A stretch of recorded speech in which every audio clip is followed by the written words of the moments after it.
Isang mapagpalang araw po ng Miyerkules sa inyong lahat, mga kapatid. Ngayon po ang ikatlong araw sa kasalukuyang taon 2024. Miyerkules, pagkatapos ng bagong taon at bago sumapit ang pagdiriwang ng dakilang kapistahan ng Epifanya, nisa-celebrate po ng simbahan sa darating na linggo, ang dakilang pagpapakita ng ating Panginoong Hesus. Mga kapatid, pagbati po sa mga viewers, mga supporters and followers of our daily gospel reflection. Sa mga deboto ni San Antonio ng Padua, sa mga benefactors po namin, salamat po sa lahat ng tulong na inyong pinapaabot sa amin. Palagi po kami magpapasalamat sa inyo. Pagdasal po natin ang isa't isa. At muli, welcome po sa ating daily gospel reflection. Sama-sama po nating pagninilayan ang mga salita ng Diyos para sa araw na ito mula sa mabuting balita. At ngayon po ay kapistahan din o pagdiriwang ng pagunita sa kabanal-banalang pangalan ni Jesus, the most holy name of Jesus. Kaya mga kapatid, pakinggan po natin ang pagninilay na ibabahagi ngayon.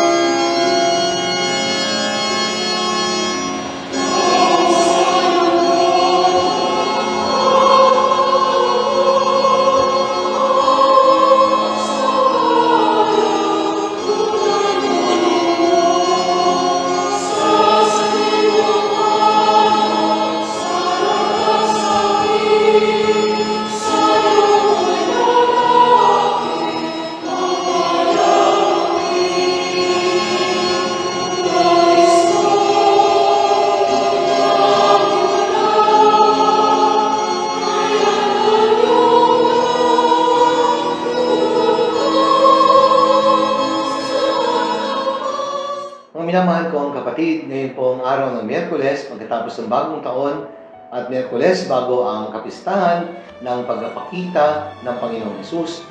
Ikatlong araw sa buwan ng Enero, taon-taon po, sa ikatlong araw ng Enero ay pinagdiriwang ang kapistahan ng kabanal-banalang pangalan ni Hesus, the most holy name of Jesus. Ang mabuting balita po na ating pagdinilayan ay mula sa Ebanghelyo ayon kay San Juan, mula sa unang kabanata, mga talata 29 hanggang 34. Ang pamagat po na binigay ko sa pagninilay ay nagsasabing, Jesus is the name above all other names. Ang pinakadakila, pinakabanal sa lahat ng mga pangalan, ang pangalang Jesus. My dear friends, today is the feast of the most holy name of Jesus, the name that is mentioned in the Bible almost 1,000 times.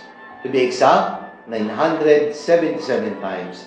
At sa ating pong ebanghelyo ay binabanggit po na si Maria po ay naglihi ng isang lalaki, lalang ng Espiritu Santo, at ang sabi po ay pangangalanan ni Jose ang kanyang anak na Jesus. Yeshua in Hebrew, ang ibig sabihin, nagliligtas ang Diyos. God saves.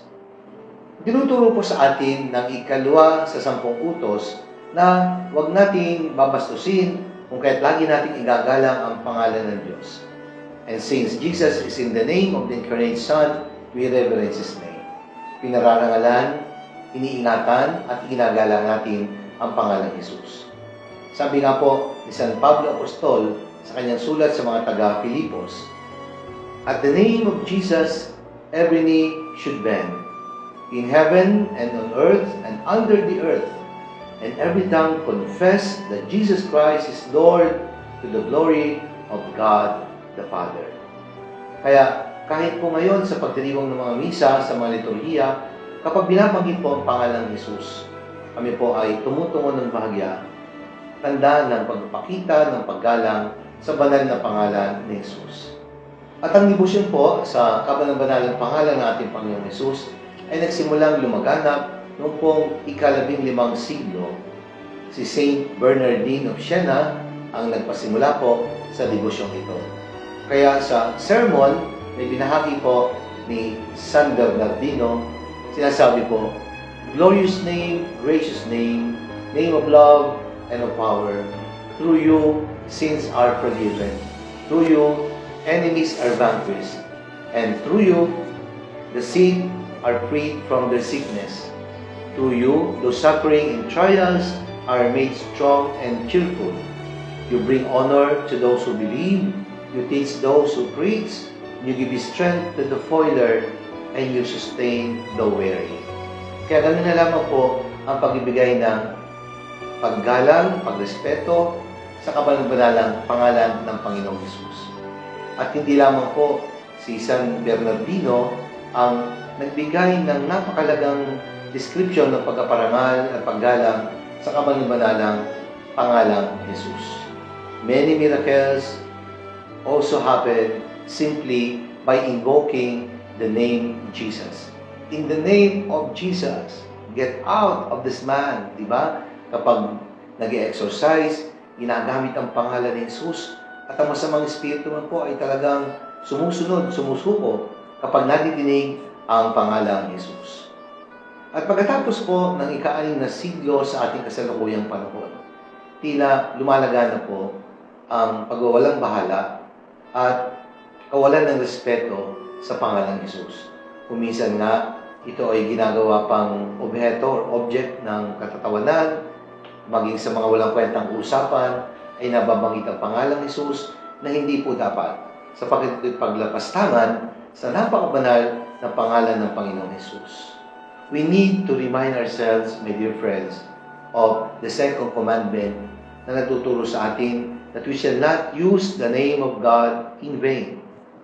When we are more conscious about using His name in prayer, in a very reverent way, we are less apt to use His name irreverently.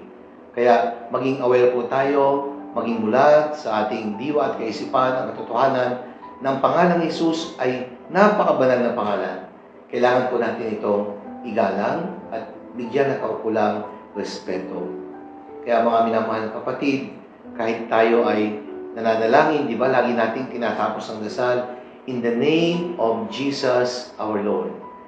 At kapag Trinitarian po ang ending ng prayer, we ask this in the name of Jesus Christ, your Son, who lives and reigns with you in the unity of the Holy Spirit, one God, forever and ever. Sapagkat tayo ay dumadalangin sa Ama gamit ang pangalan ni Jesus. Sapagkat ang sino mang lumalapit sa Diyos gamit ang pangalan ni Jesus, ay siguradong pakikinggan ng ating Amang nasa langit. Sapagkat may pangako, dahil yan po ay nasa saad sa banal na kasulatan. The holy name of Jesus should always be pronounced with reverence and love. Kaya banggitin natin ng tama ang pangalang Jesus, Yeshua, Jesus. We love you, Jesus. We praise you, Jesus. Dapat may pagmamahal na kalakip at paggalang sa Diyos ang pagbanggit natin sa pangalang Jesus. Kaya naalala ko po yung aking imaong tatay, bago po siya mamatay, nung siya po ay nag-aabang buhay na, paulit-ulit po siya sa pagbabanggit ng pangalang Jesus. Jesus ng awa, Jesus ng pag-ibig, Jesus ng pagkapatawad, Jesus ng kapayapaan, Jesus na aking kaibigan. Paulit-ulit po siya sa pagbabanggit ng pangalang Jesus at siya po ay nalagutan ng hininga at mapayapang sumakabilang buhay. Ang ganda po, no? Na bago nalagutan ng hininga, ang muling binabanggit ay ang pangalang Jesus. Kaya ako po, malalim po ako yung paniniwala ng aming pong imaong tatay, kasama po ng aming nanay, ng aming kuya, ay kapiling na ni Jesus. There is no other name under heaven by which we are saved, except the name Jesus. Kaya, ganoon na lamang ang ating pagpapahalaga sa pangalan ito. Kaya ang January 3 ay tinalaga ng simbahan bilang kapistahan ng kabanal-banalang pangalan ni Jesus, the most holy name of Jesus. At ang panguli, nais ko pa mag-iwan ng hamon sa ating lahat. Always honor the most holy name of Jesus. Take a strong stand against taking the Lord's name in vain. Huwag po nating ito-tolerate yung mga tao na ginagamit sa biruan, sa mga kwentong walang katuturan, ang pangalan ng ating Panginoong Jesus.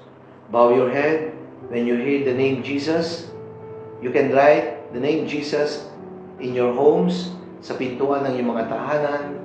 Say the name of Jesus with so much love and devotion. Sapagkat ang pangalang Jesus ay higit sa lahat ng mga pangalan. Jesus is the name above all other names. Maligayang kapistahan po sa kabanal-banalang pangalan ni Jesus. Manalangin tayo.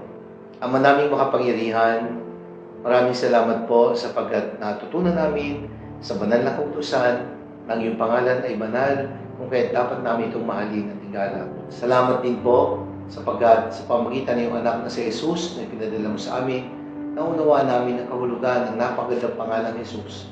Ang Diyos ay nagliligtas. Patuloy po kaming iligtas sapagkat kami mahina at walang kakayanan, iligtas ang aming mga sarili. Sa pangalan ni Jesus na aming Panginoon. Amen. Maraming salamat po, mga minamahal kong kapatid. Sana po nagustuhan nyo at nakatulong ang ating pagninilay sa araw na ito.